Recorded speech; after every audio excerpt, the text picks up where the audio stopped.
The latest government shutdown came You're waking up to a government that is shut down. and went. Government shutdown is over. After 3 days, Senate Democrats agreed to a 3-week funding extension as long as Majority Leader Mitch McConnell promised to vote on immigration policy, namely a fix for DACA. Now the blame game for the shutdown starts. Dems are blaming Republicans. The GOP is blaming Democrats. But there's really only one group of people whose opinion really matters.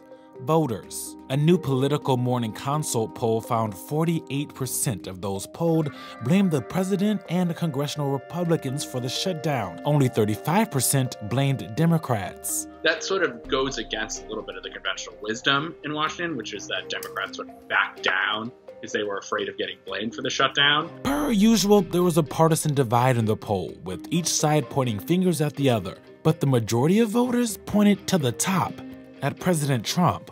53% of voters said he didn't do enough to bring the two sides to the negotiating table. So I think that indicates that this sort of is another knock against Trump in a lot of voters' minds. It also just indicates that a lot of voters are predisposed not to like Trump and will blame sort of whatever happens, a shutdown or whatever, on him. And an increasing percentage of voters believe DACA was important enough to shut down the government over.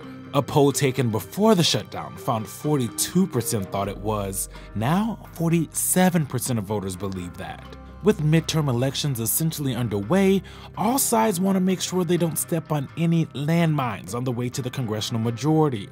So pushing blame to the other side will be in full swing for a while. But it's possible that with how quickly the news cycles move nowadays, voters will just forget about the shutdown when they walk into the voting booths.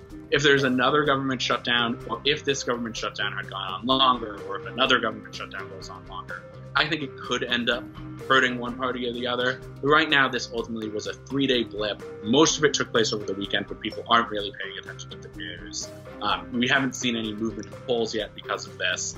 I'm a bit skeptical this is going to have any sway on the 2018 elections one way or the other.